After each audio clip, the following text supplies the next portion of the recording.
Hi friends, welcome to my channel GK Competition. This is your Ajay Meena. Hi friends, ఎలా ఉన్నారు? How is your preparation? ప్రిపరేషన్లో ఎక్కడ drop అనేది లేదు కదా? Please continue your preparation, right? I will be supporting to you, right? నిన్న క్లాస్లో మనము దాదాపు ఒక 48 బిట్స్ మన జంతు ప్రపంచం నుంచి 48 బిట్స్ మనం డిస్కస్ చేసాం. ఈరోజు కూడా ఇంకొక 50 బిట్లు, రైట్? ఒక 50 బిట్స్ దాదాపు 200 వరకు 198 వరకు మనం డిస్కస్ చేద్దాం. ఫ్రెండ్స్, ఎక్కువ బిట్స్ ఎక్స్ప్లెనేషన్ ఉండటం వల్ల ఎక్కువ బిట్స్ ఒక వీడియోలో కవర్ చేయలేకపోతున్నాను. మ్యాక్సిమం ఒక 50 MCQs అయితే కవర్ చేయగలుగుతున్నాను, ఎందుకంటే సమయాభావం వల్ల. అలాగే నేను కంటిన్యూస్గా ప్రతి 50 బిట్లకు ఒక వీడియో మీకు అప్లోడ్ చేస్తూ ఉంటా, right? State in to the GK competitions. ఎక్కడ కూడా చెప్పాను కదా నిన్న, ఎక్స్ప్లెనేషన్ వినకుండా వీడియో పాస్ చేస్తూ క్వశ్చన్ టు ఆన్సర్ చూస్తే దానివల్ల ఉపయోగం శూన్యం. మీకు చాలా ఎక్కువ ఉపయోగం అయితే ఉండదు, ఎందుకంటే అదే క్వశ్చన్ ఇస్తే మాత్రమే రాయగలరు. కానీ in between question to question నేను దాదాపు ప్రతి క్వశ్చన్కి 3 నుంచి 4 పాయింట్లు కవర్ చేస్తున్నాను. ఆ పాయింట్స్ ఇక్కడ లేవు. ఒకవేళ ఆ పాయింట్స్ నుంచి కనుక బిట్ క్వశ్చన్ అడిగితే ఏం చేస్తారు, రైట్? ఇది కాంపిటేటివ్ ఎగ్జామ్ కదా, మనకి ఏది కూడా పొల్లు పోకుండా నేర్చుకోవాలి. ప్రతి ఒక్కటి కూడా ఇంపార్టెంట్ అన్ఇంపార్టెంట్ అనే టాపిక్ అనేది ఉండదు కాంపిటేటివ్ ఎగ్జామ్స్లో. మనకు తెలుసు కదా, 0.25 మార్క్స్ కూడా మీ జాబ్ని డిసైడ్ చేస్తాయి. 1 మార్క్ కాదండి, 0.25 మార్క్స్ కూడా డిసైడ్ చేస్తాయి. కాబట్టి ప్రతి ఎక్స్ప్లెనేషన్ వినండి, క్లియర్గా వినండి. మీకు ఎక్కడ కూడా టాపిక్ అనేది మిస్ అవ్వదు, right? Without wasting hour time will start today's class. Here is the first question for you. జంతు ప్రపంచంలో 151 బిట్ మనం చూస్తున్నాం. మూత్రపిండంలో 1 నిమిషానికి ఏర్పడే మూత్రము వరుసగా. సో మూత్రం ఎక్కడ ఏర్పడుతుంది? మూత్రపిండంలో ఏర్పడుతుంది. మూత్రనాళాల ద్వారా ప్రయాణిస్తుంది. అక్కడ మూత్రనాళాల ద్వారా మూత్రాశయానికి చేరుతుంది. మూత్రాశయం ద్వారా తర్వాత ప్రసవికము ద్వారా బయటకు వస్తుంది. ఇది సీక్వెన్స్. అయితే 1 నిమిషానికి ఏర్పడే మూత్రము ఎంత? 110 milliliters, 108 milliliters, 120 milliliters, 201 milliliters. So first question మీరు ఆన్సర్ చేయండి. Question number 151. ఫస్ట్ క్వశ్చన్ మీరు ఆన్సర్ చేయండి ఫ్రెండ్స్. సో ఆన్సర్ చూస్తే ఇక్కడ మనకి ఆప్షన్ 3 120 ml. ఆప్షన్ 3 120 ml అనేది 1 నిమిషానికి. అదే 1 సెకండ్కి అయితే 2 ml. 1 సెకండ్కి 2 ml అవుతుంది. 1 సెకండ్కి 2 ml. 1 నిమిషానికి 120 ml. అలాగే 1 గంటకి ఎంత అవుతుంది? 1 గంటకి దాదాపు 7200 ml మూత్రం అనేది ఫామ్ అవుతుంది. దీన్ని లీటర్స్లో కన్వర్ట్ చేస్తే మనం 7.2 లీటర్స్. 1 గంటకి మానవ శరీరంలో 7.2 లీటర్ల మూత్రము ఏర్పడుతుంది. ఇది టైం టు టైం బయటకు వెళ్ళిపోతూ ఉంటుంది, రైట్? ఇక దాన్ని బట్టి చూడండి, ఒక రోజులో సుమారుగా ఎంత ఫామ్ అవుతుందో చూస్తే ఇది ఆల్మోస్ట్ 172.8 లీటర్స్ ఒక రోజులో మూత్రం అనేది ఏర్పడుతుంది, రైట్? నెక్స్ట్ క్వశ్చన్ చూద్దాం. మూత్రపిండం మీద అనుసంధానించబడిన గ్రంథి ఏది?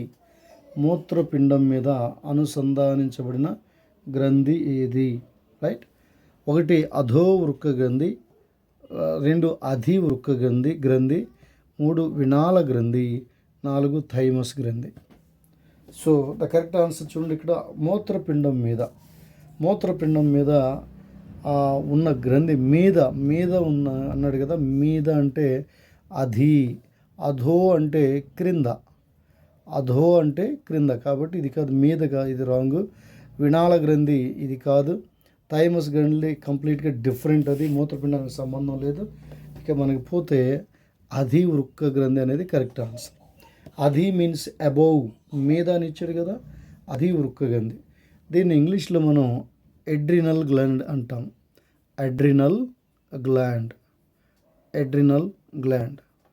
ఈ అడ్రినల్ గ్లాండ్ని ఫైట్ ఆర్ ఫ్లైట్ హార్మోన్ అంటాం. ఫైట్ ఆర్ ఫ్లైట్, పోరాడు లేదా పలాయన, పోరాడే లేదా పలాయన hormone, right? Fight or flight hormone gland ఇది.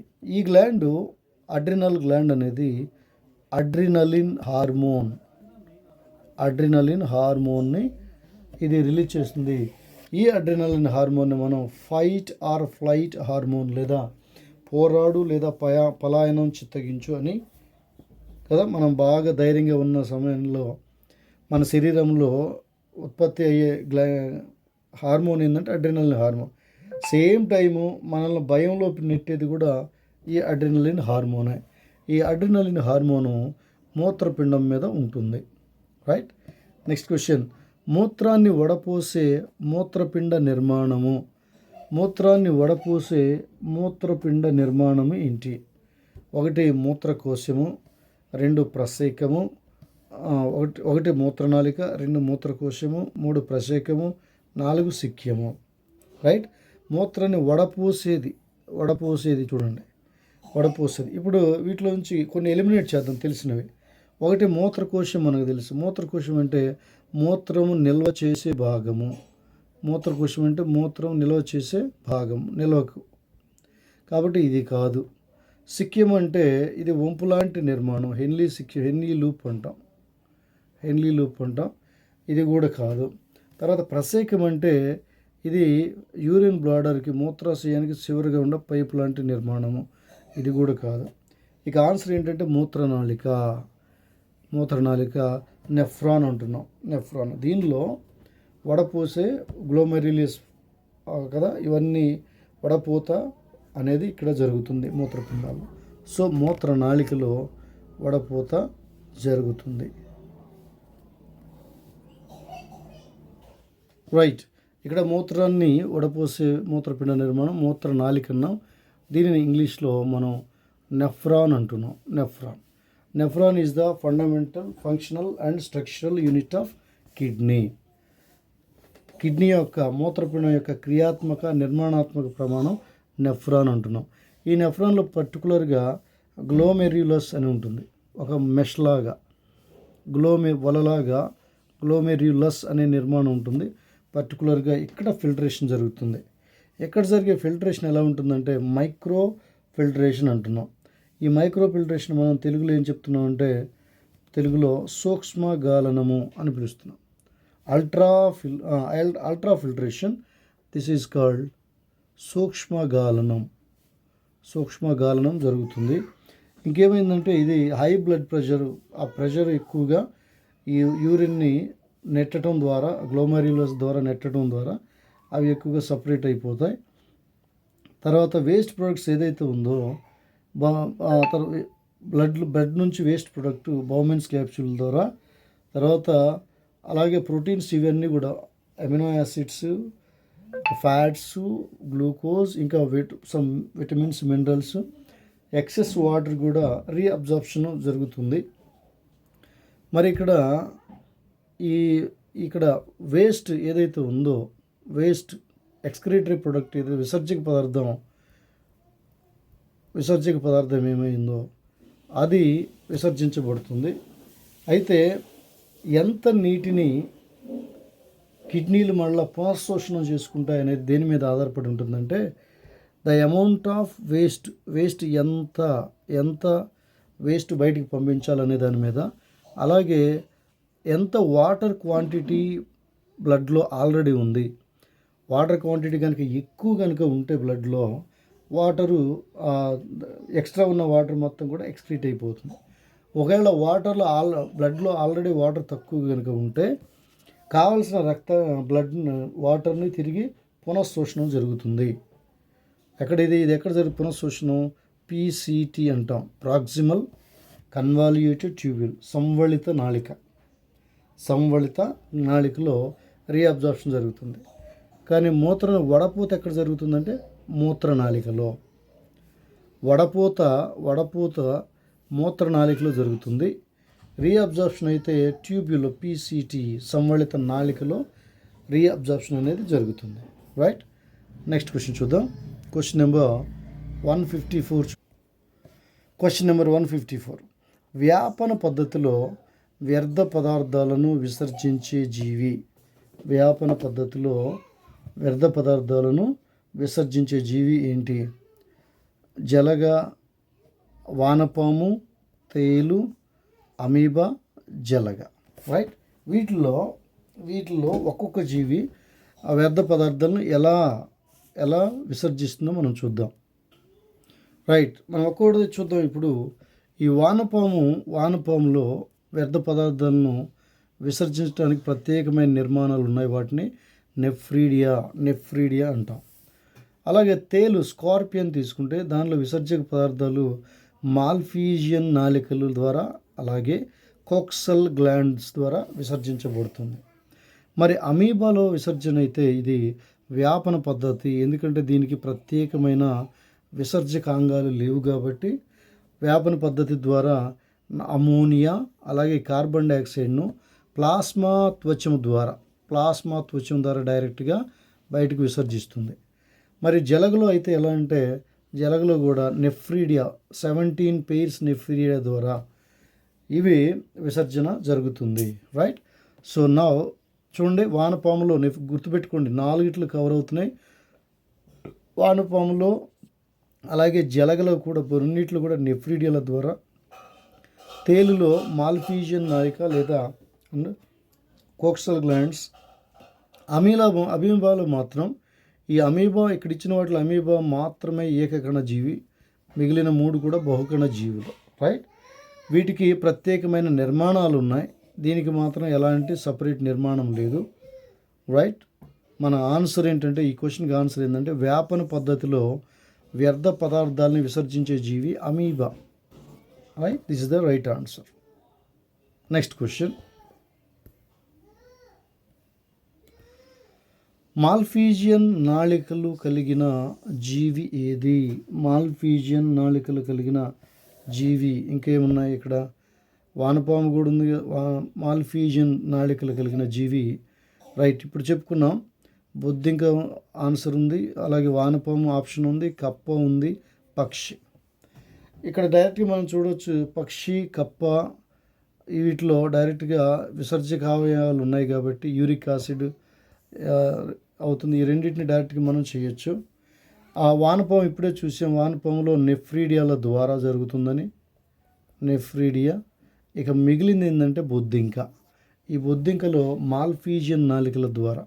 బొద్దింక మాత్రమే కాదు, ఇందాక మనం చూసాం ప్రీవియస్ క్వశ్చన్లో బొద్దింక, తేలు ఈ రెండిట్లో మాల్ఫీజియన్ నాళికల ద్వారా విసర్జన పదార్థాలు బయటికి పంపబడతాయి. తేలులో అయితే మాల్ఫీజియన్ నాళికలతో పాటు కోక్సల్ గ్లాండ్స్ అని మనం చూసాం, వీటి ద్వారా విసర్జన అయితే జరుగుతుంది. సో మాల్ఫీజియన్ నాళికలు అనేవి బొద్దింకలో ఉంటాయి. ఇక్కడ ఇచ్చిన ఆప్షన్ ప్రకారం option 1 is the right answer. Next question. చిన్నపిల్లల్లో ఒక అసంకల్పిత అన్వాలంటరీ యాక్షన్ ఏమన్నాయి? మూత్ర విసర్జన ఇచ్చాడు, రక్త ప్రసరణ ఇచ్చాడు, హార్మోన్ల రవాణా, ఎంజైముల రవాణా. వీటన్నిటిలో చిన్న పిల్లల్లో అని ఇచ్చారు కాబట్టి చిన్నపిల్లల్లో, పెద్దవారిలో కాదు, చిన్నపిల్లల్లో అసంకల్పిత చర్య ఏంటంటే మూత్ర విసర్జన. ఈ మూత్ర విసర్జన అనేది వాళ్ళ కంట్రోల్లో ఉండదు. చిన్నపిల్లల్లో వారు ఎదిగే కొద్దీ సంకల్పిత చర్యగా మారుతుంది. తర్వాత మానవ మూత్రపిండ నిర్మాణంలోని సూచీ స్తంభాలు ఎన్ని? 8 to 14, 9 to 12, 6 to 12, 10 to 14. So the answer here is direct question అండి ఇది. Answer 9 to 12. 9 to 12 9 నుంచి 12 సూచీ స్తంభాలు ఉంటాయి ఎక్కడ? మానవ మూత్రపిండంలో. రైట్. Next question. మెదడు న్యూరాన్ మరి మూత్రపిండం డాష్ అని ఇచ్చాడు. మూత్రపిండం అనగానే మనకు వెంటనే గుర్తు రావాల్సింది ఏంటి?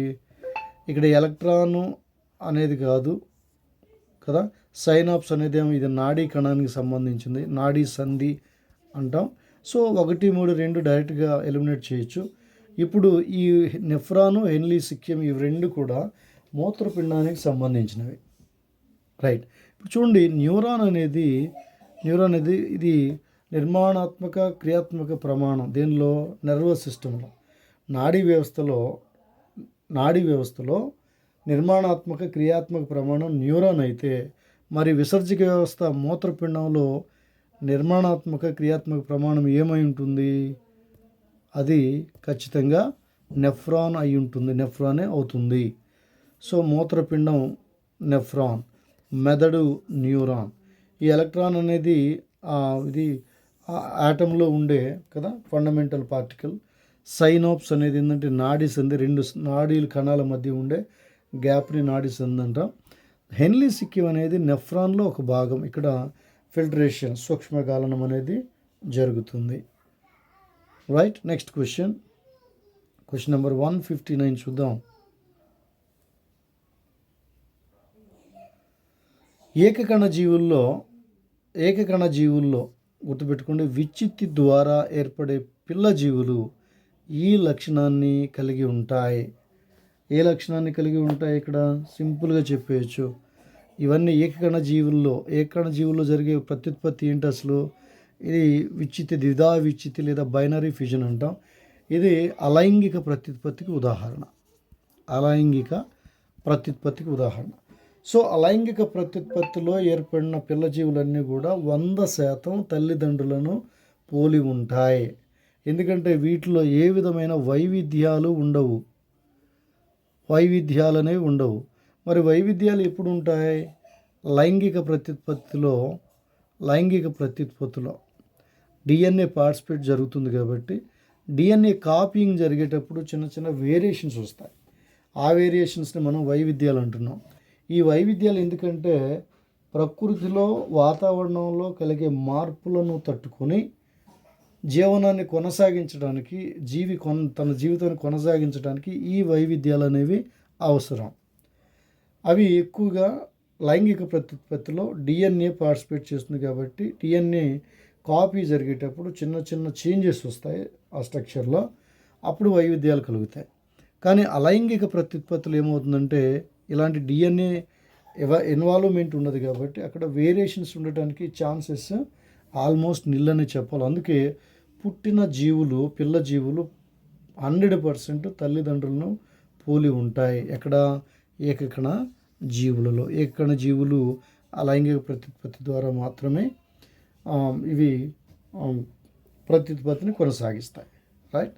తర్వాత పూర్తిగా విభేదనం చెందిన అనేక జీవులకు తమ శరీర ఖండాల నుంచి నూతన జీవిని ఇచ్చే సామర్థ్యము కదా. పూర్తిగా విభేదనం చెందిన అనేక జీవులకు కొన్ని జీవులు ఉన్నాయి. ఆ జీవులు ఏం చేస్తాయంటే వాటి శరీరంలో నుండి ఒక అవయవం కనుక తెగిపోతే ఆ అవయవం నుంచి నూతన జీవి అంటే కొత్త జీవిని ఇచ్చే సామర్థ్యం కల ఆ శక్తి ఉంటుందన్నమాట ఆ జీవుల్లో. అలా ఇవ్వటాన్ని మనం ఏమంటాం? 1 మొక్కలగుట అంటాం, 2 అనిషేకం అంటాం, 3 విచ్చిత్తి అంటాం, 4 పునరుత్పత్తి అని చెప్తాం. మరి వీటిలో ఆన్సర్ ఏంటో చూడండి. రైట్. ఇప్పుడు ఆప్షన్స్ని ఒక్కొక్కటిగా మనం చూద్దాం, ఒక్కొక్కటిగా ఫైండ్ అవుట్ చేద్దాం. మొక్కలగుట అంటే ఒక శరీరము ముక్కలుగా విడిపోవడాన్ని మొక్కలగుట లేదా ఫ్రాగ్మెంటేషన్ అంటాం. ఫర్ ఎగ్జాంపుల్ మనం చూస్తే spirogyra is example for fragmentation, మొక్కలగటం. అలాగే ప్లనేరియా కూడా ఎగ్జాంపుల్ ఫర్ ఫ్రాగ్మెంటేషన్, మొక్కలగటం. ఇవేం చేస్తాయంటే వాటి శరీరం అనేక మొక్కలుగా విడిపోయి ప్రతి మొక్క కూడా ఒక నూతన జీవిగా ఏర్పడుతుంది, ఎదుగుతుంది. కాబట్టి ఇక్కడ ప్రతి మొక్క రైట్ శరీర ఖండాల నుంచి జరుగుతుంది. తర్వాత అనిషేకం దీన్నే పార్థనోకార్పీ అంటాం.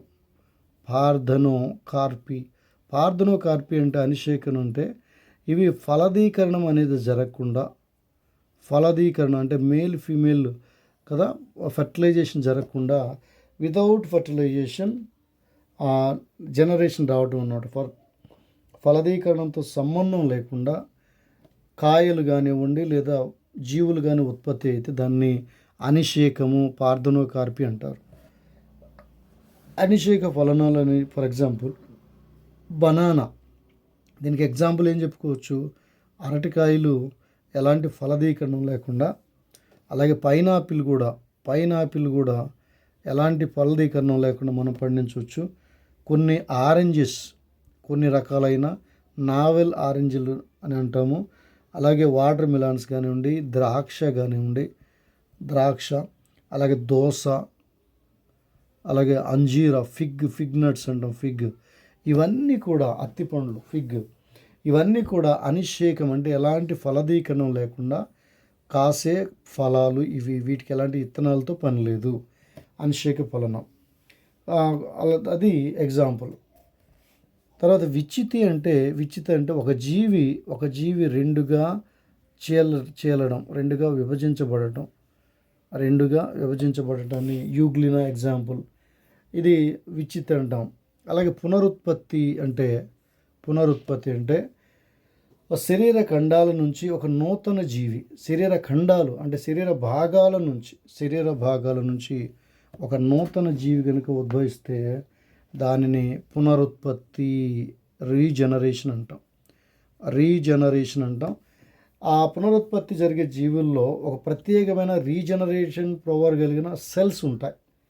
ఆ సెల్స్ ఏమవుతాయంటే అవసరమైనప్పుడు రీజనరేట్ అవుతూ అవి సెల్ డివిజన్ జరిగిపోయి క్రొత్త జీవిని ఉత్పత్తి చేస్తూ ఉంటాయి. రైట్, ఎగ్జాంపుల్స్ అన్నీ కవర్ అయిపోయినాయి. ఇక్కడ మొక్కలు అవడానికి ఎగ్జాంపుల్ మనం చెప్పుకున్నాం, స్పైరోగైరా చెప్పొచ్చు, ప్లనేరియా. అనిషేక ఫలనం అంటే మనం ఏం చెప్పొచ్చు, పార్థనోకార్పి. ఫలదీకరణం లేకుండా వచ్చే జీవులు, వాటిని అరటి, పైనాపిల్, ఇలా ఫ్రూట్స్ మనం చెప్పుకుంటూ ఉండొచ్చు. టొమాటో, కుకుంబర్ అని కూడా చాలా ఉన్నాయి. సీడ్లెస్ గ్రేప్స్ కూడా, ఇవన్నీ కూడా పార్థనోజెనిసిస్సే. రైట్, తర్వాత నారింజ, ద్రాక్ష, దోస, ఫిగ్ ఇవన్నీ. తర్వాత విచ్చితి అనేది మనకి యూగ్లినాలో జరుగుతుంది, ద్విధా విచ్చితి జరుగుతుంది. ప్లాస్మోడియంలోనేమో బహుధా విచ్చితి జరుగుతుంది. అలాగే ఒక శరీర భాగం నుంచి పునరుత్పత్తి చేయగలిగిన జీవిని ఉత్పత్తి చేయగలిగిన సామర్థ్యాన్ని పునరుత్పత్తి, రీజనరేషన్ అంటాం. ఈ రీజనరేషన్ జరగడానికి ఒక ప్రత్యేకమైన కణాలు ఉంటాయి, అవి రీజనరేటెడ్ సెల్స్ అని మనం చెప్తాం. రైట్, ఈ క్వశ్చన్కి ఆన్సర్ ఏంటంటే పూర్తిగా విభేదనం చెందిన అనేక జీవులకు తమ శరీర ఖండాల నుంచి నూతన జీవినిచ్చే సామర్థ్యం మనము పునరుత్పత్తి అంటాం. ఎగ్జాంపుల్ మనం ఇక్కడ బల్లి కూడా చెప్పుకోవచ్చు, అంటే కాకపోతే ఇది పూర్తి ఎగ్జాంపుల్ కాదు. బల్లిలో తోక కనుక తెగిపోతే తిరిగి తోక ఆటోమేటిక్గా పెరిగిపోతుంది, కానీ తోక నుంచి పూర్తి జీవి అయితే రాదు. రైట్, ఇక్కడ తోక మాత్రమే పెరుగుతుంది. నెక్స్ట్ క్వశ్చన్, లాలాజలంతో కలిసి ముద్దైన ఆహారం ఏమంటాం? లాలాజలంతో కలిసి ముద్దగా తయారైన ఆహారాన్ని ఏమంటాం? బోలస్, ఖాయిమ్, థాలస్, కడ్, ఇలా 4 అంటున్నాం. మరి వీటిని మనకు తెలిసిన వాటిని కొన్ని ఎలిమినేట్ చేద్దాం. చూడండి, థాలస్ అనేది ఇది శైవలాలకు సంబంధించింది, బ్రయోఫైట్లకు సంబంధించింది, మొక్కలకు సంబంధించింది కాబట్టి జీవికి సంబంధించింది వదిలేద్దాం, ఆహారానికి సంబంధించింది కాదు. తర్వాత ఖైమ్ అంటే ఏంటంటే పాక్షికంగా జీర్ణమైన ఆహారాన్ని మనం ఖైమ్ అంటున్నాం. మరి ఈ కడ్ అంటే ఏంటంటే ప్రత్యేకంగా మనం చెప్పుకోవాలంటే నెమరు వేసే జంతువులు ఉంటాయి కదా, ఆవులు ఇలాంటివి, అవి ఫుడ్ను ఒకసారి పాక్షికంగా నమిలి మింగిన తర్వాత మొత్తము మేతను సంగ్రహించిన తర్వాత విశ్రాంతిగా పడుకొని కొంచెం ఆ పాక్షికంగా నమిలిన ఫుడ్ను మరలా నోట్లోకి తెచ్చుకుంటూ దాన్ని పూర్తిగా చూర్ణంగా మేస్తుంది. దాన్నే కడ్ అంటాం. కడ్, ఆవుల్లో ఉన్నది పాక్షికంగా నమలబడిన ఆహారాన్ని కడ్ అంటాము. మరి ఇక మిగిలింది ఏంటంటే లాలాజలంతో కలిసి ముద్దగా తయారైంది బోలస్ అంటాం. బోలస్, ఈ రెండు కనెక్షన్ పెట్టుకోండి. బోలస్, ఈ రెండు కనెక్టెడ్. సో లాలాజలంతో కలిసి ముద్దగా తయారైన ఆహారాన్ని మనం బోలస్ అని పిలుస్తాం. నెక్స్ట్ క్వశ్చన్, క్వశ్చన్ నెంబర్ 162 చూస్తే నోటిలో స్రవించబడిన లాలాజలం ఆహారాన్ని ఈ మాధ్యమంలోనికి మారుస్తుంది. నోటిలో స్రవించబడిన లాలాజలం ఆహారాన్ని ఈ మాధ్యమంలోనికి మారుస్తుంది. 1 ఆమ్ల మాధ్యమం, 2 క్షార మాధ్యమం, 3 తటస్థము, 4 ద్రవము. రైట్. దీనికి ఆన్సర్ చేసే ముందు మనం కొన్ని ఇంపార్టెంట్ పాయింట్స్ చూసుకుందాం. మానవ శరీరము pH రేంజ్కి అనుగుణంగా అది తన జీవక్రియలను కొనసాగిస్తుంది. pH రేంజ్ మానవుల్లో pH రేంజ్ ఎలా ఉంటుందంటే జనరల్గా 7 నుంచి 7.8 ఈ రేంజ్ మానవ శరీరానికి చాలా అనుకూలంగా ఉంటుంది. అంటే న్యూట్రల్ నుంచి క్షార స్థాయి ఈ స్థాయి మధ్యలో 7 నుంచి 7.8 ఈ రేంజ్లో మన శరీరంలో జరిగే క్రియలన్నీ కూడా ఈ pH రేంజ్కి లోనయ్యి జరుగుతూ ఉంటాయి. మరి 7 కంటే తగ్గితే అది ఆమ్ల స్థితి అవుతుంది. అది కొంచెం ఇబ్బందికరమైన స్థితి. రైట్. ఇప్పుడు చూద్దాం. pH రేంజ్ తెలుసుకున్నాం మనం. తటస్థం అంతే న్యూట్రల్. కానీ మన జీర్ణాశయంలో మనం చూసుకున్నట్లయితే జీర్ణాశయంలో మనకి ఏముంటుంది?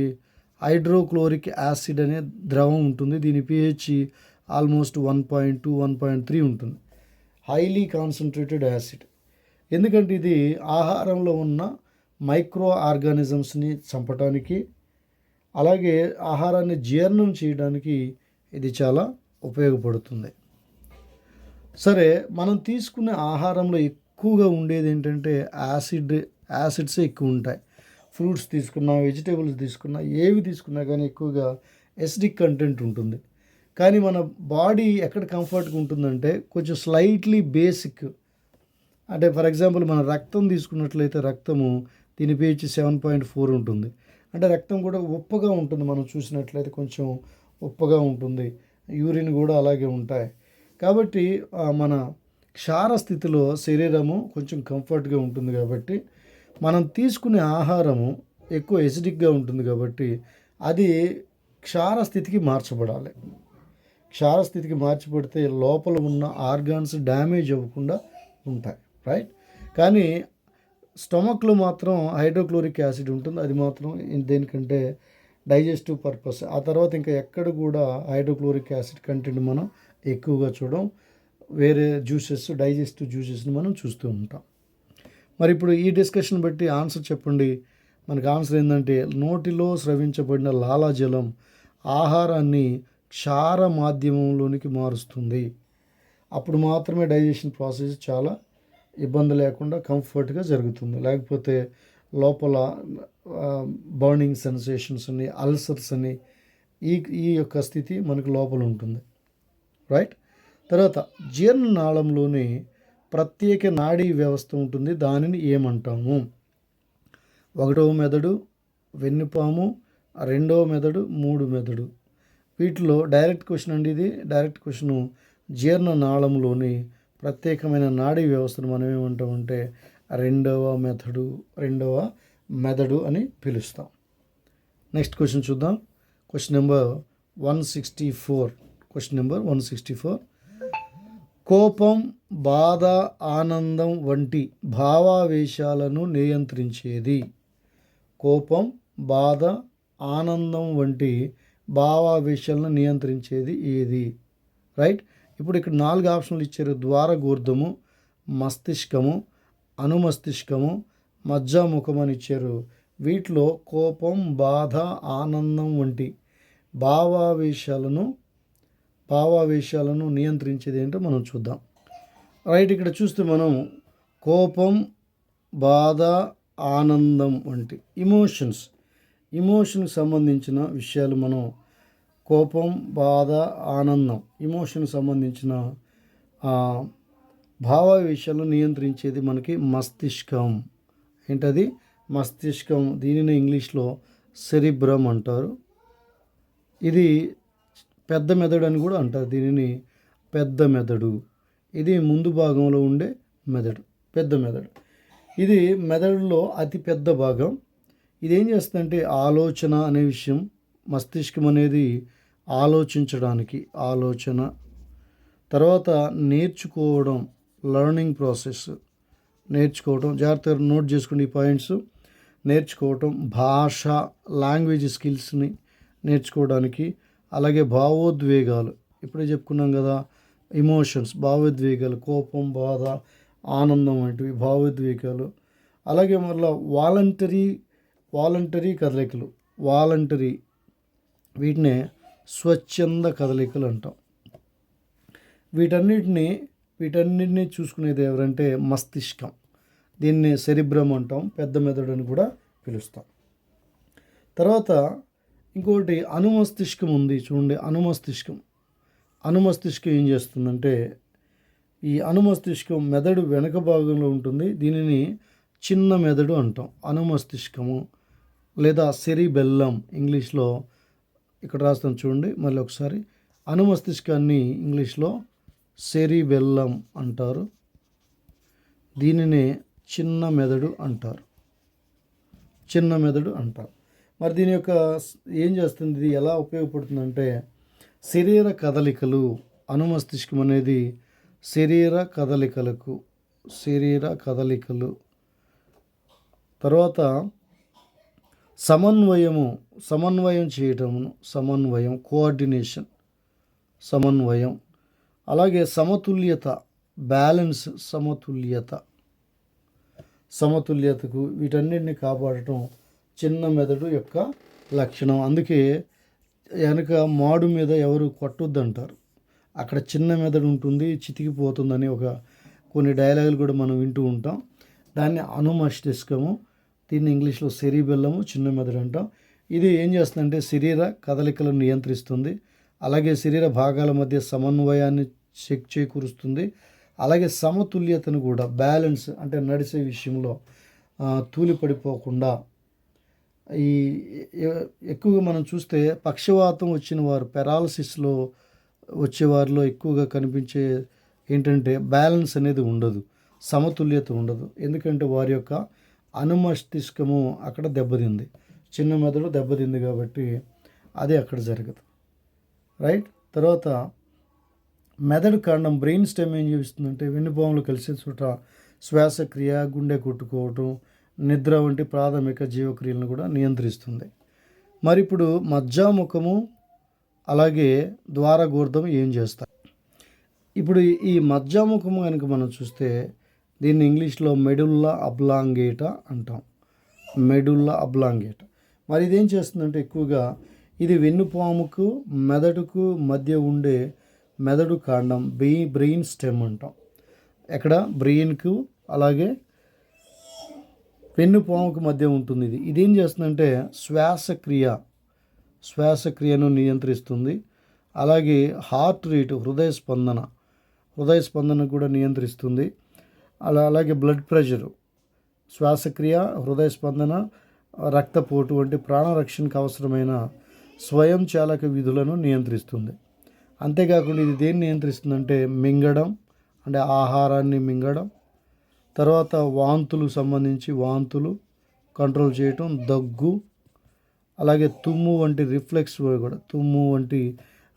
చర్యలను కూడా ఇది నిర్వహిస్తుంది. చూడండి, మజ్జాముఖం ఏం చేస్తుంది, దీన్ని మెడుల్లా అబ్లాంగేటా అంటున్నాం. ఇది బ్రెయిన్ స్టెమ్ లేదా మెదడు కాండం అని కూడా పిలుస్తాం. ఇది వెన్నెపాముకు మెదడుకు మధ్య ఉండే నిర్మాణం. ఇది శ్వాసక్రియను నియంత్రిస్తుంది, హృదయ స్పందనను నియంత్రిస్తుంది, అలాగే బ్లడ్ ప్రెషర్, బీపీని కూడా ఇది ఆధీనంలో ఉంచుకుంటుంది. అంతేకాదు మింగటం, వాంతులు, దగ్గు, తుమ్ములు వంటి రిఫ్లెక్స్ యాక్షన్స్ కూడా ఇది కంట్రోల్ చేస్తూ ఉంటుంది. మరి పోతే ద్వారగోర్ధం ఏం చేస్తుంది? ఇప్పుడు ఇది ద్వారగోర్ధం అని చూస్తే దీన్ని ఇంగ్లీష్లో డ్యూరా మ్యాటర్ అంటారు. దీన్ని ద్వారగోర్ధాన్ని ఇంగ్లీష్లో డ్యూరా మ్యాటర్ అంటారు. ఇదేం చేస్తుందంటే మెదడు మరియు వెన్నుపామును రక్షించే పొరలు ఉంటాయి. ఆ పొరల్ని మెనింజెస్ అంటాం. 3 పొరలు ఉంటాయి. ఆ 3 పొరల్ని మెనింజెస్ అంటాం. ఈ 3 పొరల్లో అత్యంత వెలుపలి పొర ఇది చాలా మందంగా ఉంటుంది, చాలా కఠినంగా ఉంటుంది. దీని ప్రధాన విధి ఏంటంటే మెదడు, వెన్నుపాముకు రక్షణ కల్పించటం. దీని మెదడుకు వెన్నుపాముకు రక్షణ కల్పించడం ఈ ద్వారగూర్ధం యొక్క విధి. అలాగే కపాలంలో రక్తాన్ని సరఫరా చేసే సిరల సైనస్లను కూడా ఏర్పరుస్తుంది. మెదడు నిర్మాణాలను స్థిరంగా ఉంచుతుంది. ఇది మెదడు వెన్నుపామును రక్షిస్తుంది. రక్త సరఫరా కూడా ఇది ఇన్వాల్వ్ అవుతుంది. అలాగే రక్తనాళాల నిర్మాణానికి కూడా ఇది చాలా హెల్ప్ అవుతుంది. ఇవి ఫ్రెండ్స్, మరి ఈ డిస్కషన్ బట్టి దీని ఆప్షన్ ఏందో చూద్దాం. చూడండి, కోపం, బాధ, ఆనందం వంటి భావావేశాలు నియంత్రించేది ఏంటంటే ఇది మస్తిష్కం, పెద్ద మెదడు అంటాం. దీన్ని సెరిబ్రమ్ అని కూడా అంటాం. తర్వాత లాస్ట్ చూడండి, ఇక్కడ 165 శ్వాసక్రియ, నాడీ స్పందన, రక్తపీడనం, హృదయ స్పందనలు వీటన్నిటినీ నియంత్రించే మెదడు కేంద్రము ఏది అని మనం ఇప్పుడే చెప్పుకున్నాం. అదే మజ్జాముఖము, మెడుల్లా అబ్లాంగేట. మజ్జాముఖము, మెడుల్లా అబ్లాంగేట. తర్వాత క్షీరదాలు పుపుస శ్వాసక్రియను జరుపుతాయి. మరి కీటకాలు ఎలాంటి శ్వాసక్రియను జరుపుతాయి?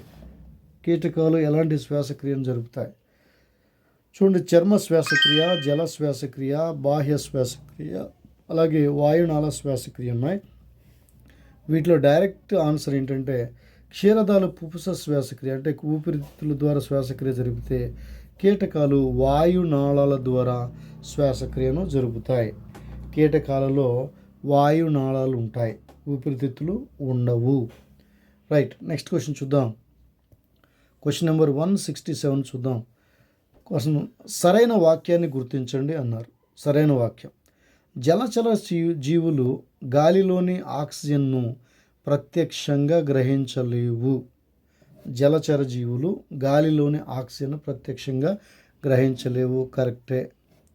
తర్వాత, అన్ని జలచర జీవుల్లో ఒకే రకమైన శ్వాసేంద్రియాలు ఉంటాయి. ఇది తప్పు. రైట్, అసలు వాక్యం ఒకటి కరెక్ట్. ఎందుకంటే ఆక్సిజన్ అవి ప్రత్యక్షంగా గ్రహించలేవు. ఆక్సిజన్ నీటిలో కరిగి ఉన్న ఆక్సిజన్ని మొప్పల ద్వారా, వివిధ నిర్మాణాల ద్వారా గ్రహిస్తాయి. మరి అన్ని జలచర జీవుల్లో శ్వాసేంద్రియాలు రకరకాలుగా ఉంటాయి కాబట్టి స్టేట్మెంట్ 2 అనేది రాంగ్. కాబట్టి స్టేట్మెంట్ 1 రైట్, సెకండ్ రాంగ్. ఎక్కడుంది స్టేట్మెంటు? కరెక్ట్గా స్టేట్మెంట్ 1 మాత్రమే సరైనది అన్నాడు. స్టేట్మెంట్ 1 మాత్రమే సరైనది. నెక్స్ట్, pH అంటే ఈ అణువుల గాఢత. 1 ఆక్సిజన్, 2 హైడ్రోజన్, 3 సోడియం, 4 సల్ఫేట్. మీకు ఇప్పటికే ఆన్సర్ తెలిసిపోయి ఉండాలి ఫ్రెండ్స్. pH అంటే ఏంటి? Potence of hydrogen. రైట్, దీన్ని బట్టి మనం చెప్పొచ్చు pH అంటే ఏ అణువుల గాఢత అంటే హైడ్రోజన్ అణువుల లేదా అయాన్ల గాఢత. pH stands for potential of hydrogen ion, లేదా కాన్సన్ట్రేషన్ ఆఫ్ హైడ్రోజన్ అయాన్, లేదా పొటెన్స్ ఆఫ్ హైడ్రోజన్. పొటెన్స్ అంటే ఇది లాటిన్ వర్డ్. పొటెన్స్ అనేది ఒక లాటిన్ వర్డ్. దీని మీనింగ్ ఏంటంటే ఎనర్జీ, పొటెన్షియల్. తర్వాత 169, ప్రకృతిలోని గాలిలో స్థిరమైన వాయువు యొక్క పరిమాణం ఎంత? స్థిరమైన వాయువు యొక్క పరిమాణం డైరెక్ట్గా అడిగారు. ఇది క్వశ్చన్ ఏంటంటే 1/6. అసలు ఈ స్థిరవాయువు పరిమాణం, స్థిరవాయువు అంటే ఏంటి? సో ఈ స్థిరమైన వాయువు ఏంటంటే కార్బన్ డైఆక్సైడ్. ఇది కార్బన్ డైఆక్సైడ్ మనం స్థిరమైన వాయువు అంటాం. ఇది అట్మాస్ఫియర్లో 0.03% ఉంటుంది. అత్యధికంగా ఉండేది నైట్రోజన్ 78% ఉంటుంది. తర్వాత స్థానంలో ఆక్సిజన్ 21% ఉంటుంది. తర్వాత కార్బన్ డైఆక్సైడ్ 0.03, ఇంకా అలాగే తేమ, నీటి ఆవిరి, అలాగే ఐడియల్ గ్యాసెస్, ఇలా మొత్తం వాతావరణంలో ఉండే అణుఘటాలు. రైట్, నెక్స్ట్ క్వశ్చన్ నెంబర్ 170 చూద్దాం. విడిచే గాలి సున్నపు తేటను తెల్లగా మారుస్తుందని కనుగొన్నవారు. విడిచే గాలి అంటే మనం శ్వాస ద్వారా విడిచే గాలి సున్నపు తేటను తెల్లగా మారుస్తుందని కనుగొన్నవారు ఎవరు? ప్రిస్లీ, లెవోయిజర్, బ్రౌన్, జాన్ డాపర్. రైట్, ఈ నలుగురిలో ఎవరు దీన్ని కనుక్కున్నారో మనం చూద్దాం. ఒక్కొక్కటి వర్కౌట్ చేద్దాం. చూడండి, ఫస్ట్ మనకి ప్రిస్లీ తెలుసు. ఈ ప్రిస్లీ అని ఆయన ఆక్సిజన్తో సంబంధించిన ఆయన. ఆక్సిజన్ను కనుగొన్న శాస్త్రవేత్త, దానికి పేరు పెట్టిన శాస్త్రవేత్తని మనం చెప్తాం. తర్వాత బ్రౌన్ అంటే రాబర్ట్ బ్రౌన్ న్యూక్లియస్ కేంద్రకానికి సంబంధించి, ఫర్ ఎగ్జాంపుల్ కేంద్రకము. తర్వాత జాన్ డాపరు, లెవోయిజర్, ఈ రెండిట్లో మనం చూస్తే జాన్ డాపర్ గురించి. తర్వాత జాన్ డాపర్ అనేది ఈయన ఒక యానిమల్ లవర్ అని మనకు తెలుసు. ఇకపోతే మిగిలింది ఎవరంటే లెవోయిజర్, యాంటోయిన్ లెవోయిజర్. ఈయన విడిచే గాలి సున్నపు తేటను తెల్లగా మారుస్తుందని కనుగొన్నారు. మరి దీని గురించిన కెమికల్ రియాక్షన్ మనం చూస్తే సున్నపు తేటను మనం కాల్షియం హైడ్రాక్సైడ్ అని పిలుస్తాం. సున్నపు తేట ఇదే వైట్ వాష్ అండి. గోడకి సున్నం కొడతాం కదా, వైట్ వాష్ సున్నం తోట. మరి విడిచే గాలిలో ఏముంటుంది? కార్బన్ డైఆక్సైడ్ ఉంటుంది, ఆక్సిజన్ ఉండదు. ఇవి రెండు రియాక్షన్ జరిగినప్పుడు మనకి కాల్షియం కార్బోనేటు అలాగే వాటర్ ఫామ్ అవుతుంది. Calcium carbonate. ఈ కాల్షియం కార్బోనేట్ ఎలా ఉంటుందంటే సున్నపు తెల్లగా ఉంటుంది, క్రిస్టల్. ఇది ఒక సాల్ట్ అండి, క్రిస్టల్, ప్రెసిపిటేట్ అని చెప్పొచ్చు మనం. ఇది తెల్లగా ఉంటుంది. ఈ కాల్షియం హైడ్రాక్సైడ్ ఏమో పలుచగా నీరులాగా ఉంటుంది, ట్రాన్స్పరెంట్గా. ఇది కార్బన్ డైఆక్సైడ్తో రియాక్షన్ జరిపినప్పుడు కాల్షియం కార్బోనేట్ ఫామ్ అవుతుంది, తెల్లగా ఉంటుంది. ఈ విషయాన్ని కనుగొన్నవారు ఎవరంటే యాంటోయిన్ లెవోయిజర్. ఈ తెల్లగా మారిన పదార్థమే కాల్షియం కార్బోనేట్. దీన్ని లైమ్ స్టోన్ అంటాం. లైమ్ స్టోన్ అంటే మనం మార్బుల్ తయారు చేస్తారు కదా, మార్బుల్ కూడా అదే. అలాగే పీస్ ఆఫ్ చాక్ పీస్ కూడా, బోర్డు మీద రాసే చాక్ పీస్ కూడా అది కాల్షియం కార్బోనేట్తో తయారయ్యింది. రైట్. మరి ఈ క్వశ్చన్కి ఆన్సర్ ఏంటంటే ఆప్షన్ 2 లెవోయిజర్. తర్వాత మనం పీల్చిన గాలి నాసికా కుహరం ద్వారా ప్రయాణం చేసేటప్పుడు గాలి ఉష్ణోగ్రత శరీర ఉష్ణోగ్రతకు ఎలా ఉంటుంది? మనం పీల్చిన గాలి నాసికా కుహరం ద్వారా ప్రయాణం చేసేటప్పుడు ఆ గాలి యొక్క ఉష్ణోగ్రత శరీర ఉష్ణోగ్రతకు సమానంగా ఉంటుందా, ఎక్కువగా ఉంటుందా, తక్కువగా ఉంటుందా మనం చూడాలి. 1 ఎక్కువ, 2 తక్కువ, 3 సమానం, 4 సమానం కాదు అన్నారు. అయితే వాస్తవానికి ఇది ఏమవ్వాలి? It should be equal. సమానం అయితేనే అప్పుడు అది శరీరం మొత్తం కూడా ఒకే రకమైన ఉష్ణోగ్రతను మెయింటైన్ చేస్తుంది. శరీరం మొత్తం కూడా ఒకే రకమైన ఉష్ణోగ్రత మెయింటైన్ చేయాలి.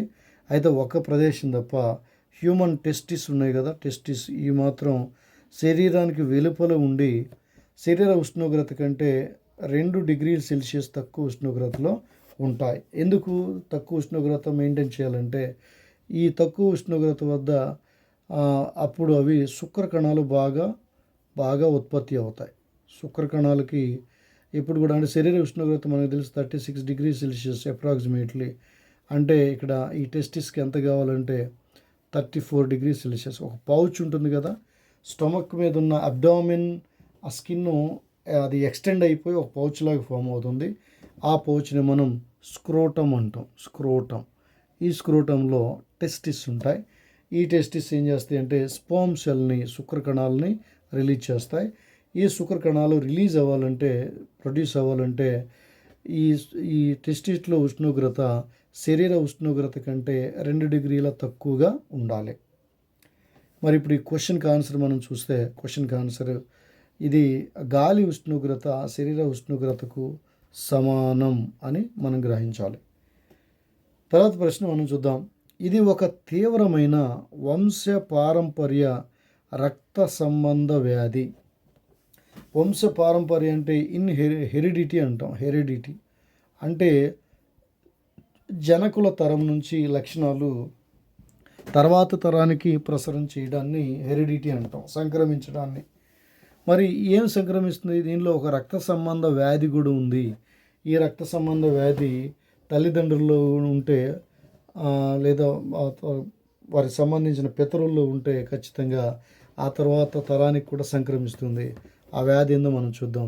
1 రక్తహీనత ఇచ్చాడు, 2 రక్తపోటు ఇచ్చాడు, 3 డయాలసిస్ ఇచ్చాడు, 4 తలసీమియా. వీటిలో కరెక్ట్ ఆన్సర్ ఏంటంటే the correct answer here is thalassemia. Thalassemia is the hereditary blood related disease. దీని లక్షణాలు మనం చూద్దాం. తలసీమియా అంటే ఏంటంటే ఈ వ్యాధి వచ్చిన వారిలో ఆర్బీసీ ఎర్ర రక్త కణాలు ప్రొడక్షన్ అనేది చాలా తక్కువగా ఉంటుంది. ఎర్ర రక్త కణాలు యాక్చువల్గా మిలియన్స్లో ఉండాలి, కొన్ని మిలియన్స్లో ఉండాలి. కాబట్టి ఇదేమవుతుందంటే చాలా తక్కువగా 9 నుంచి దాదాపు 6 నుంచి 11 మిలియన్లు పర్ డెసిలీటర్ ఆర్బీసీ ఉండాలైతే ఈ తలసీమియా వ్యాధి సోకిన వారిలో తక్కువ ఆర్బీసీ అనేది ప్రొడ్యూస్ అవుతుంది. తక్కువ ఆర్బీసీ ప్రొడ్యూస్ అవడం వల్ల తక్కువ ఆక్సిజన్ను పీల్చుకోబడుతుంది, తక్కువ ఆక్సిజన్ సెల్కి అందుతుంది. అప్పుడు ఏమైందంటే తక్కువ ఆక్సిజన్ సెల్కి అంతే రెస్పిరేషన్ ప్రాపర్గా జరగదు, అప్పుడు తక్కువ ఎనర్జీ రిలీజ్ అవుతుంది, అప్పుడు అలసిపోవటం, బలహీనపడటం ఇలాంటి లక్షణాలు ఉంటాయి. దీని సింపుల్గా ఈ తర్వాత దేనికి దారితీస్తుందంటే రక్తహీనతకు దారితీస్తుంది. గ్రాడ్యువల్గా ఇది రక్తహీనతకు దారితీస్తుంది. Right, thalassemia. మనకి ఇక్కడ కన్ఫ్యూజ్ అయ్యే 2 విషయాలు ఏంటంటే రక్తహీనతనా తలసీమియానా, ఈ రెండిట్లో మనకు కన్ఫ్యూజన్ వస్తుంది. రక్తపోటు అంటే బ్లడ్ ప్రెషర్, అది దాంతో పెద్ద ప్రాబ్లమే లేదు. అలాగే డయాలసిస్ అంటే ఇది షుగర్ రిలేటెడ్ డిసీజ్, దీన్ని కూడా మనం ఈజీగా చేసేస్తాం, ఎలిమినేట్ చేస్తాం. ఇక్కడ రక్తహీనత తలసీమి రెండింటికి వచ్చేసరికి మనకు కొంచెం కన్ఫ్యూజ్ అవుతుంది. రక్తహీనత అంటే ఏంటంటే రక్తంలో ఉన్న ఆర్బీసీ ఆక్సిజన్ ఎక్కువగా గ్రహించలేకపోవడాన్ని, అది రక్తహీనత. అంటే తలసీమియా అంటే రక్తంలో ఆర్బీసీ యొక్క సంఖ్య చాలా తక్కువగా ఉండటాన్ని తలసీమియా. ఈ తలసీమియా వచ్చినప్పుడు ఆటోమేటిక్గా రక్తహీనతకు దారితీస్తుంది. రైట్, సో ఈ క్వశ్చన్కి ఆన్సర్ మనకి ఏంటంటే thalassaemia is the right answer. Next question చూద్దాం. హరిత గ్రంథులను విసర్జక వ్యవస్థగా గల జీవులు. హరిత గ్రంథులను విసర్జక వ్యవస్థగా గల జీవులు మనం ఇందాక కూడా గుర్తు చేసుకున్నాం. ఇది ఆప్షన్ 1 ఆర్ద్రోపొడ, బొద్దింక. చెప్పాలంటే బొద్దింకలో ఆర్ద్రోపొడ అంటే కీళ్ళు గల కాళ్ళు శరీరానికి 2 వైపులా కనుక ఉంటే వాటిని ఆర్ద్రోపొడ అంటాం. ఆ జీవులన్నిట్లో, ఆర్ద్రోపొడ జీవులన్నిట్లో కూడా ఈ హరిత గ్రంథులు అనేవి విసర్జక వ్యవస్థగా ఉంటాయి. తర్వాత మానవ శరీరంలో మూత్రం ప్రయాణించే సరైన మార్గం చూడండి. ఇక్కడ ఏమి ఇచ్చారు? 1 మూత్రపిండాలు, మూత్రనాళాలు, ప్రసేకము, మూత్రాశయం అని ఇచ్చాడు. మరి వీటిలో కరెక్ట్ సీక్వెన్స్ ఎంతో మనం చూద్దాం. చూడండి, మూత్రపిండాల్లో మూత్రం ఏర్పడుతుంది కదా. బౌమెన్స్ క్యాప్స్యూల్లో కావాల్సిన పదార్థాలను రీఅబ్జార్బ్ చేసుకున్న తర్వాత అవసరం లేనటువంటి యూరియా, యూరిక్ యాసిడ్ ఇలాంటివన్నీ నత్రానికి సంబంధించిన వేస్ట్ ప్రొడక్ట్స్ అన్నిటినీ వాటర్తో కలిసి మూత్రపిండాలు మూత్రంగా ఏర్పరుస్తాయి. ఈ మూత్రపిండాల నుంచి ఆ మూత్రం అనేది మూత్రనాళాల ద్వారా మూత్రాశయానికి చేరి ఆ మూత్రాశయం నుంచి ప్రసేకము ద్వారా బయటికి విసర్జించబడుతుంది. ఇది ఆర్డర్. మూత్రపిండాలు, అక్కడి నుంచి మూత్రనాళాల నుంచి మూత్రాశయం నుంచి ప్రసేకము. కరెక్ట్గా చెప్పాలంటే మనం డయాగ్రామ్ చూస్తే ఈ డయాగ్రామ్లో ఇవి 2 మూత్రపిండాలు అయితే ఈ మూత్రపిండాలు ఇక్కడ ఇవి మూత్రనాళాలు. ఈ మూత్రనాళాల ద్వారా మూత్రము ఈ మూత్రాశయంలో చేరుతుంది. దీన్ని యూరిన్ బ్లాడర్ అంటాం. ఈ యూరిన్ బ్లాడరు ఒక బయటికి తెరుచుకుని ఉంటుంది. దీనినే మనం ప్రసేకం అని పిలుస్తాం. ఇలా మూత్రము శరీరం నుంచి బయటికి పంపబడుతుంది. రైట్, నెక్స్ట్ మరి దీనికి ఆన్సర్ ఏంటి? 1 2 4 3 1 2 4 3 ఎక్కడ ఉంది? ఇక్కడ ఉంది. This is the right answer. 1 2 4 3 is the right answer. Next question.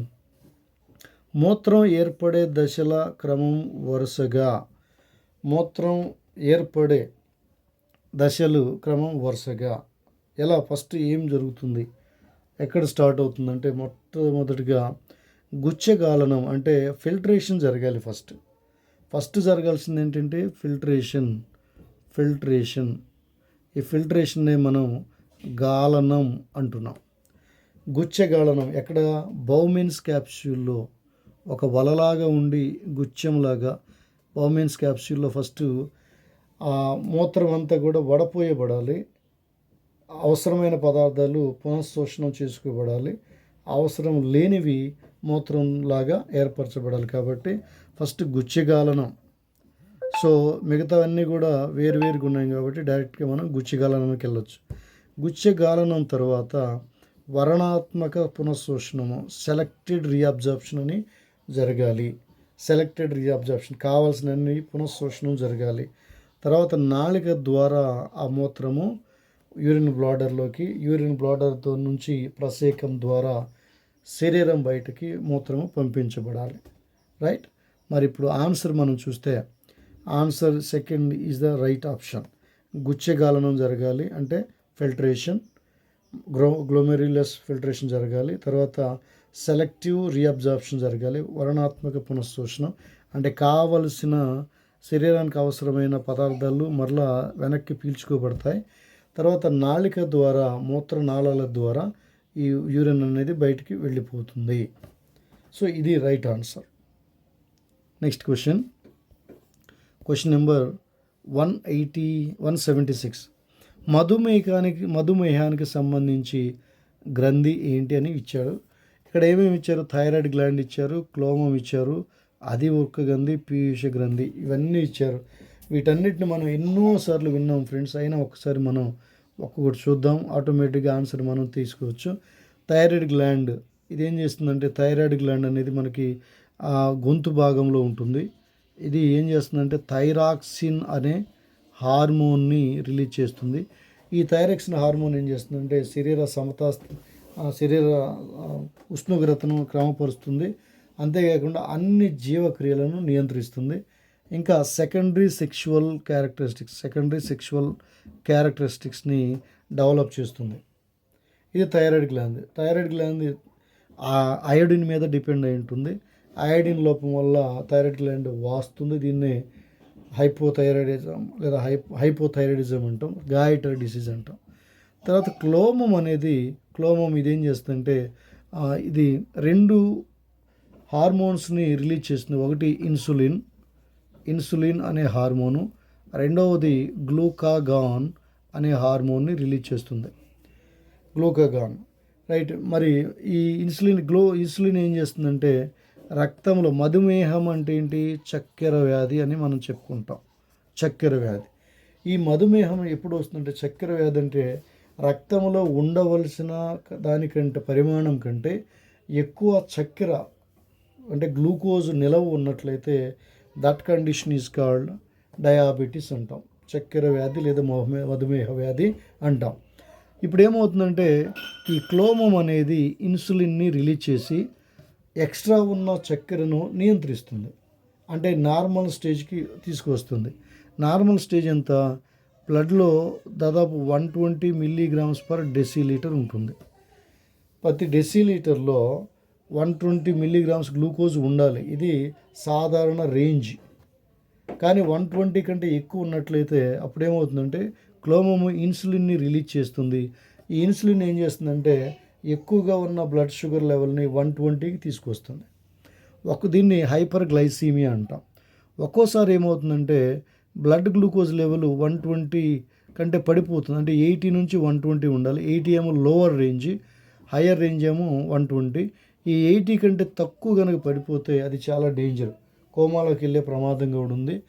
ఇప్పుడు దీన్ని ఏం చేస్తుందంటే ఒకవేళ బ్లడ్ గ్లూకోజ్ లెవెల్ కనుక 80 కంటే తక్కువ ఉన్నప్పుడు, ఎప్పుడు స్టార్వేషన్ ఉపవాసాలు ఉన్నప్పుడు, ఎక్కువసేపు ఫుడ్ తినకుండా ఎక్కువ ఉన్నప్పుడు ఏమవుతుంది, ఆటోమేటిక్గా బ్లడ్లో ఉన్న గ్లూకోజ్ అంతా ఆ శరీరం ఉపయోగించుకొని గ్లూకోజ్ లెవెల్ తగ్గుతుంది. అప్పుడు క్లోమము గ్లూకాగాన్ని రిలీజ్ చేస్తుంది. ఈ గ్లూకాగాన్ ఏంటంటే ఈ బ్లడ్ గ్లూకోజ్ లెవెల్ని నార్మల్ రేంజ్కి ఇంక్రీజ్ చేస్తుంది అన్నమాట. రైట్. తర్వాత 3 అధివృక్క గ్రంథి మనం చూసి ఇందాక చెప్పుకున్నాం. ఇది అడ్రినల్ గ్లాండ్ అంటాం. ఇది కిడ్నీ మీద ఉంటుంది. అధివృక్క గ్రంథి అంటాం. ఇది అడ్రినలిన్ అనే హార్మోన్ని రిలీజ్ చేస్తుంది. ఈ అడ్రినలిన్ హార్మోన్ని మనం ఫైట్ ఆర్ ఫ్లైట్ హార్మోన్ అంటాం. తర్వాత పీయూష గ్రంథి, దీన్నే పిట్యూటరీ గ్లాండ్ అంటాం. This is also called master gland. శరీరంలో ఉన్న గ్రంథులన్నిటిని కూడా కంట్రోల్ చేసే గ్లాండ్ పీయూష గ్రంథి. ఇది మెదడు నిర్మాణంలో క్రింది భాగంలో ఉంటుంది. మరి ఇప్పుడు చెప్పుకున్నాం కదా, ఒక్కొక్క గ్రంథి దేనికి సంబంధించిందో మనం చెప్పుకున్నాం. థైరాయిడ్ గ్లాండ్ అంటే గొంతుకు సంబంధించింది. గాయిటర్ అనేది కదా, గాయిటర్ వ్యాధి, దీనివల్ల గాయిటర్ వ్యాధి వస్తుంది. మరి అధివృక్క గ్రంథి, ఫైటర్ ఫ్లైట్, పీయూష్ అంటే మాస్ గ్రంథి అన్నాం. మరి మధుమేహానికి సంబంధించిన గ్రంథి ఏమైనా ఉందంటే అది క్లోమము. దీన్నే ఇంగ్లీష్లో మనం ప్యాంక్రియాస్ అని పిలుస్తాం. రైట్, 177 క్వశ్చన్ నెంబర్ 177 చూద్దాం. ప్రోటోజోవా జీవులలో ఆక్సిజన్ను గ్రహించడానికి కార్బన్ డైఆక్సైడ్ను విడుదల చేసే పద్ధతులు వరుసగా. ప్రోటోజోవాల్లో ఆక్సిజన్ గ్రహించాలి అంటే అమీబా లాంటి జీవులు, అమీబా లాంటి ప్రోటిస్టా వర్గానికి చెందిన జీవులు, లేదా ప్రోటిస్టా రాజ్యం. ప్రోటోజోవా ప్రోటిస్టా రాజ్యానికి చెందిన జీవి ప్రోటిస్టా. అమీబా జీవి, ఏకకణ జీవి. దీనిలో ఆక్సిజన్ తీసుకోవాలన్నా అలాగే కార్బన్ డైఆక్సైడ్ని బయటికి పంపించాలన్నా అది ఏ పద్ధతుల ద్వారా పంపిస్తుంది? ఎందుకంటే దీనికి ప్రత్యేకమైన అవయవాలు లేవు, శ్వాసక్రియ అవయవాలు లేవు. కాబట్టి ఇది ఉన్న ఆ ఒక కణం ద్వారానే అన్ని విధులు నిర్వర్తించాలి. కాబట్టి ఇది ఫాలో అయ్యే పద్ధతులు ఏంటంటే ఆప్షన్ 3 విసరణ అంటే డిఫ్యూజన్, ఆస్మాసిస్ పద్ధతి. రైట్, దీని ద్వారా ఏం చేస్తుందంటే డిఫ్యూజన్ ద్వారా ఆక్సిజన్ని గ్రహిస్తుంది. అదే డిఫ్యూజన్ ద్వారా కార్బన్ డైఆక్సైడ్ని బయటికి రిలీజ్ చేస్తుంది. Right, next question.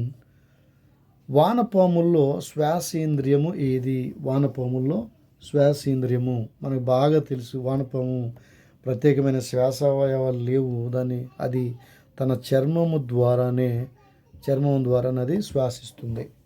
ఎందుకంటే చర్మం మీద శ్లేష్మం అనే పదార్థం ఉంటుంది. ఈ గాలి ఎప్పుడైతే ఆక్సిజన్తో కూడిన గాలి శ్లేష్మ పదార్థానికి అంటుకుంటుందో అప్పుడు ఆ శ్లేష్మము గాలిలోనున్న ఆక్సిజన్ను సపరేట్ చేస్తుంది. అప్పుడు చర్మం ద్వారా ఆక్సిజన్ అనేది శరీరంలోనికి పంపబడుతుంది. Right, next question. కీటకాలకు అస్థిపంజరంలా పనిచేసేది ఏది? కీటకాలకు అస్థిపంజరంలో పనిచేసేది ఏది? 1 బాహ్య పొర, 2 అంతర పొర, 3 వాయునాళం, 4 అవభాసిని. డైరెక్ట్ క్వశ్చన్ అండి. కీటకాలకు అస్థిపంజరం ద్వారా లాగా పనిచేసేది అవభాసిని. దీన్ని క్యూటికిల్ అంటాం. దీనినే మనం క్యూటికిల్ అని కూడా పిలుస్తాం. నెక్స్ట్ క్వశ్చన్ నెంబర్ 180 చూద్దాం. వాయునాళాలను శ్వాసేంద్రియాలుగా గల జీవులు. వాయునాళాలు. ఆప్షన్ డైరెక్ట్గా చూద్దాం. బొద్దింకలో వాయునాళాలు ఉంటాయి. వానపాము చర్మం ద్వారా గ్రహిస్తుంది. కప్పలు కూడా చర్మం ద్వారానే. చిలకకి ఏమో ప్రత్యేకమైన ఊపిరితిత్తులు ఉంటాయి, పక్షి కాబట్టి. ఇక బొద్దింక మాత్రం వాయునాళాల ద్వారా శ్వాసిస్తుంది. నెక్స్ట్ క్వశ్చన్ నెంబర్ 181 చూద్దాం మనం. Question number 181. చర్మ శ్వాసక్రియ జరుపుకునే జీవి వీటిల్లో చర్మ శ్వాసక్రియ జరుపుకునే జీవి. డైరెక్ట్ క్వశ్చన్ అండి ఇది. Direct question. This is called salamander. ఈ సాలమాండర్ అనే జీవి చర్మం ద్వారా శ్వాసక్రియ జరుపుకుంటుంది. రొయ్యలేమో మొప్పల ద్వారా, బొద్దింక మనం చూసాము వాయునాళాల ద్వారా, పీత కూడా మొప్పల ద్వారానే జరుగుతుంటుంది. తర్వాత క్వశ్చన్ నెంబర్ 182 చూస్తే వాయునాళాలను శ్వాసేంద్రియాలుగా గల జీవులు. శ్వాసేంద్రియాలు గల జీవులు ఏమున్నాయి? బొద్దింక కూడా, అలాగే వానపాములో కూడా వాయునాళాలు శ్వాసేంద్రియాలుగా ఉంటాయి. వానపాములో చర్మము ద్వారా ఆక్సిజన్ లోపలికి తీసుకుపడుతుంది. ఆ తర్వాత శ్వాసేంద్రియాలు ఉంటాయి, అవి వాయునాళాలు ఉంటాయి. వాయునాళాల ద్వారా రక్తంలో ఆక్సిజన్ కలుస్తుంది. తర్వాత ఇంపార్టెంట్ క్వశ్చన్. బొద్దింకలో శ్వాసరంధ్రాల సంఖ్య ఎంత? డైరెక్ట్గా అడిగాడండి. ఆప్షన్ 4 10 జతలు. బొద్దింకలో శ్వాసరంధ్రాల సంఖ్య 10 జతలు ఉంటాయి. నెక్స్ట్ క్వశ్చన్ నెంబర్ 184 చూద్దాం. కంఠబిళం మీద కంఠబిలం మీద మూతలా పనిచేసే నిర్మాణం. కంఠబిలం మీద అంటే గొంతులో ఉండే కంఠబిలం అంటే ఆహారవాహిక, కంఠవాహిక, గొట్టం. దాని మీద మూతగా పనిచేసేది నాళిక, మొప్ప పటలిక, ఉపజిహ్విక, ఉపరికుల. వీటిలో కరెక్ట్ ఆన్సర్ ఏందో చూడండి. ఇదేంటంటే ఉపజిహ్విక అంటాము. ఉపజిహ్విక అని పిలుస్తాం. కొండనాలిక అంటాం కదండి, ఎపిగ్లాటిస్ అని కొండనాలిక. ఇదేం చేస్తుందంటే తినే ఆహారము వాయునాళంలోనికి పోకుండా వాయునాళాన్ని మూసివేస్తుంది. అప్పుడు ఆహారము కానీ నీరు కానీ డైరెక్ట్గా ఫుడ్ పైప్ ద్వారా జీర్ణాశయంలోనికి చేరుకుంటాయి. 185 చూద్దాం. అప్పుడే జన్మించిన శిశువులో నిమిషానికి శ్వాసక్రియ రేటు. చాలాసార్లు అడిగిన క్వశ్చన్ అండి ఇది. డైరెక్ట్ ఆన్సర్ ఇక్కడ 32 సార్లు. తర్వాత పురుషులు ఉదర వితానము, స్త్రీలు డాష్. ఆన్సర్ 1 వాయునాళము, పక్కటెముకలు, అంగిలి, ఉపజిహ్విక. చూడండి క్వశ్చన్ అర్థం చేసుకోండి. పురుషులు ఉదర వితానం అంటే డయాఫ్రామ్. పురుషులు శ్వాసించేటప్పుడు అది డయాఫ్రాము, అది కదులుతూ ఉంటుంది. ఒకవేళ పురుషులు గాలిని కనుక లోపలికి తీసుకున్నట్లయితే ఈ డయాఫ్రామ్ అనేది అది ఫ్లాట్గా మారిపోతుంది. పక్కటెముకలు ఉబ్బెత్తుగా మారి చెస్ట్ రీజియన్ పెరుగుతుంది. అలాగే ఉదర వితానం డయాఫ్రామ్ ఏదైతే ఉందో అది స్ట్రెచ్ అయిపోయి ఏమవుతుంది, ఫ్లాట్గా అయిపోతుంది. అదే పురుషులు గాలిని బయటకు వదిలినప్పుడు ఆ రిబ్స్ ఉన్నాయి కదా, రిబ్స్ రిలాక్స్ అయిపోయి ఈ ఉదర వితానం ఏమో ఆర్క్ షేప్లోకి వస్తుంది. రైట్. ఇప్పుడు స్త్రీలు అంటే పురుషులు శ్వాసక్రియ జరిగేటప్పుడు వారి రొమ్ము భాగంలో జరిగే మార్పులను గురించి చెప్పారు. అలాగే స్త్రీలు శ్వాసించేటప్పుడు ఏం జరుగుతుందంటే ఈ స్త్రీ శ్వాస అనేది ఈ ఉదర వితానం మీద కాకుండా వారిలో ఉండే ప్రక్కటెముకల మీద ఆధారపడి జరుగుతుంది. రైట్. ప్రక్కటెముకల మీద ఆధారపడుతుంది. కాబట్టి పురుషులు ఉదర వితానం అయితే స్త్రీలు ప్రక్కటెముకలు. Option 2 is the right answer. Next question number 187. తర్వాత హృదయావరణ ద్రవంతో నిండి ఉంటుంది, మరి ఊపిరితిత్తులు దేనితో నిండి ఉంటాయంటే డైరెక్ట్ క్వశ్చన్ ఇదే. కార్టిలేజ్ అంటే అది ఎముక, ప్లాస్మా అంటే బ్లడ్లో ఉంటుంది, లింఫ్ అంటే శోషరసం, ఇక మిగిలింది ఫ్లోరా అనేది ఊపిరితిత్తుల్లో ఉండే ద్రవం, పొరల మధ్య ఉండే ద్రవం ఫ్లోరా. తర్వాత స్వరపేటిక అనేది ఎక్కడ ఉంటుంది? వాయునాళం క్రింది భాగం అంట, గ్రసని మధ్య భాగం అంటున్నాడు, వాయునాళం మొదటి భాగం అంటున్నాడు, గ్రసని పై భాగం. మరి రైట్ ఆన్సర్ చూద్దాం. స్వరపేటిక అంటే ఓకల్ కదా, వాయిస్ బాక్స్ అంటాం. కంఠము వాయిస్ బాక్స్ అంటాం. దీన్ని లారింగ్స్ అంటాం. ఇంకా చెప్పాలంటే లారింగ్స్. కరెక్ట్ చెప్పాలంటే ఈ స్వరపేటికని లారింగ్స్ అంటాం. ఇది వాయునాళము మొదటి భాగంలోనే ఉంటుంది.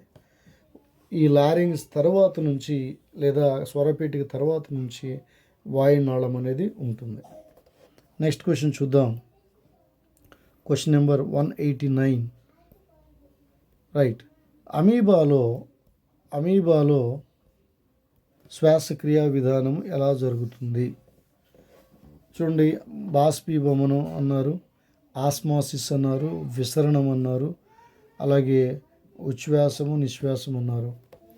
రైట్. డైరెక్ట్ క్వశ్చన్ ఇది ఇందాక మనం చూసాం. Option 3 is the right answer. అమీబాలో విసరణము అనే పద్ధతి ద్వారా శ్వాసక్రియ అంటే ఆక్సిజన్ లోపలికి వచ్చినా, కార్బన్ డైఆక్సైడ్ బయటకు వెళ్ళినా ఇవి రెండు కూడా విసరణ ద్వారానే జరుగుతాయి. నెక్స్ట్ క్వశ్చన్ చూద్దాం.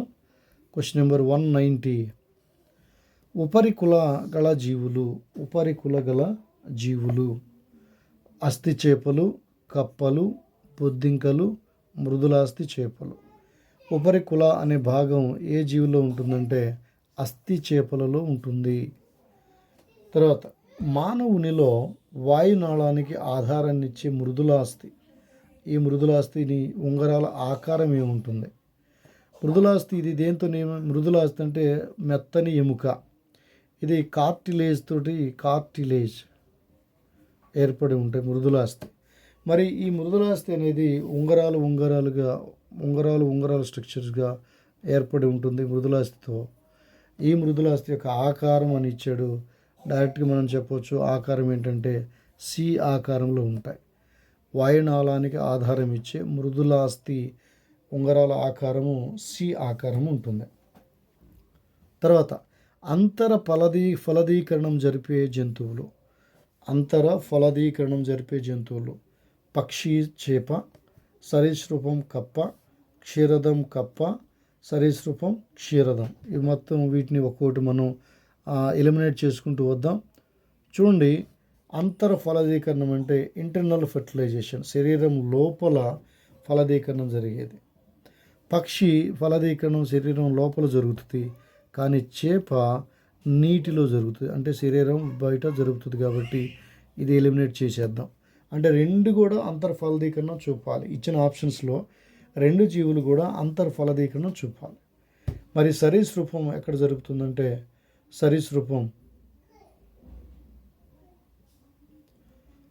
క్షమించండి, రైట్, కరెక్టే. సరీసృపం అంతర్ ఫలదీకరణమే, కానీ కప్ప బాహ్య ఫలదీకరణం జరుగుతుంది. ఇది కూడా ఎలిమినేటెడ్ అవుట్. తర్వాత క్షీరదము అంతర్ ఫలదీకరణము, కప్ప మాత్రం బాహ్య ఫలదీకరణము. ఇది కూడా ఎలిమినేటెడ్ అవుట్. ఇక మనకు మిగిలింది ఆప్షన్ 4, సరీసృపము క్షీరదం. ఇవి రెండు కూడా ఇంటర్నల్ ఫర్టిలైజేషన్ జరుగుతాయి, శరీరం లోపల ఫర్టిలైజేషన్ జరుగుతుంది. కాబట్టి this is the right answer. Option 4 is the right answer here. Right. Next question చూద్దాం. Question number 193. సంయుక్త బీజం జరిపే విభజనలు. క్షీణ విభజనలు, సమ విభజనలు, క్షీణ సమ విభజనలు, సంయోగములో. రైట్. సంయుక్త బీజం అంటే సంయోగ బీజాల కలయిక ద్వారా ఏర్పడిన బీజం సంయుక్త బీజం. దీనిలో జరిగే విభజనలు ఎలా ఉంటాయంటే సమ విభజనలు ఉంటాయి. మరి క్షీణ విభజనలు ఎక్కడ జరుగుతాయి, క్షయకణ విభజనలు ఎక్కడ జరుగుతాయి అంటే ప్రత్యుత్పత్తి కణాలలో క్షయకణ విభజన జరుగుతుంది. So the right answer for question number 193 is సమ విభజనలు, మైటాటిక్ డివిజన్స్. తర్వాత ద్విధా విచ్ఛిత్తి వల్ల కోల్పోయిన శక్తిని తిరిగి సంపాదించడానికి అనువైన చర్య. ద్విధా విచ్ఛిత్తి అంటే ఏంటంటే ఒక జీవి నిలువుగా చీలి రెండు భాగాలుగా విడిపోవడాన్ని ద్విధా విచ్ఛిత్తి. ఈ ద్విధా విచ్ఛిత్తిలో శక్తిని కోల్పోతుంది. మరి ఈ కోల్పోయిన శక్తిని అవి తిరిగి ఎలా పొందుతాయంటే డైరెక్ట్ ఆన్సర్ ఇక్కడ సంయుగ్మము ద్వారా. సంయుగ్మం అంటే తిరిగి కలుసుకోవడం ద్వారా. యుగ్మము అంటే రెండు భాగాలు కలవటం ద్వారా ఒక భాగం ఏర్పడితే తిరిగి కోల్పోయిన శక్తిని తిరిగి సంపాదించుకోవచ్చు. నెక్స్ట్, వానపాములో ఫలదీకరణం జరిగే భాగము ఏది? వానపాములో ఫలదీకరణం జరిగే భాగం 1 ముష్కాలు, 2 స్త్రీ బీజ కోశాలు, 3 శుక్రగ్రాహికలు, 4 గుడ్ల కోశం. ఎక్కడ జరుగుతుంది ప్రత్యుత్పత్తి? గుడ్ల కోశంలో జరుగుతుంది, క్లైటెల్లంలో జరుగుతుంది. క్లైటెల్లం దీని భాగం ఏంటి? ప్రత్యుత్పత్తి జరిగేది క్లైటెల్లం అనే ప్రత్యుత్పత్తి భాగం. దానిలో గుడ్ల కోశం ఉంటుంది. ఆ గుడ్ల కోశంలో ఫలదీకరణం అనేది జరుగుతుంది. Next question.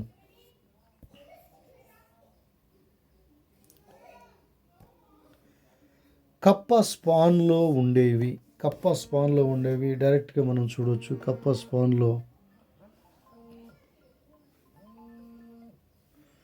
స్పాన్లో ఉండేవి డైరెక్ట్గా అండకణాలు ఉంటాయి. తర్వాత కింది వాటిలో అనుబంధ గ్రంథి ఇది అసోసియేటెడ్ గ్లాండ్ అంటున్నాం. మొష్కము డైరెక్ట్ గ్రంథి. మొష్కము అనేది శుక్రకణాలను విడుదల చేస్తుంది. తర్వాత అండాశయము అది కూడా గ్రంథి. క్లోమం అనేది కూడా గ్రంథే. తర్వాత అనుబంధ అసోసియేటెడ్ గ్లాండ్ ఏంటంటే పౌరుష గ్రంథి, దీన్నే ప్రోస్టేట్ గ్లాండ్ అని పిలుస్తాం. ఇక ఈరోజు క్లాస్లో last question friends, last 198 question, last question చూద్దాం. సో ఇప్పటి వరకు విన్న క్లాస్ అంతా ఉపయోగపడిందని అనుకుంటున్నాను. Thank you for watching. చివరి బిట్స్ మనం డిస్కస్ చేసేటప్పుడు I would request you to like my videos, share it and subscribe it. Right, let's finish with the last question today's class. చిరుకాంతిలో వస్తువులను చూడడానికి తోడ్పడేవి. చిరుకాంతిలో కోనులు, దండాలు, పాపిల్లే, దాగలి. వీటిలో చిరుకాంతులు అంటే లైట్ తక్కువగా ఉన్నప్పుడు మనం చూడడానికి ఉపయోగపడేది ఏంటంటే అవి చెప్పుకోవాలంటే దండాలు, రాడ్ షేప్ అన్నమాట. దండాలని రాడ్ షేప్ అని పిలుస్తాం. అదే ఎక్కువ కాంతి ఉంటే మాత్రం కోన్ షేప్లో ఉన్న ఆ కణాలు మనకి ఉపయోగపడతాయి. రైట్ ఫ్రెండ్స్, ఈరోజు దాదాపు మనము 48 బిట్స్ మనం డిస్కస్ చేసాం. తర్వాత క్లాస్లో ఇంకొక 50 బిట్స్ మనం లేదా 35 బిట్స్ను డిస్కస్ చేయడానికి ప్రయత్నం చేద్దాం. నెక్స్ట్ వీడియోలో మనం ఈ జంతు ప్రపంచం అనే చాప్టర్స్ని మనం ఫినిష్ చేద్దాం. Right, thank you for watching. Have a nice day.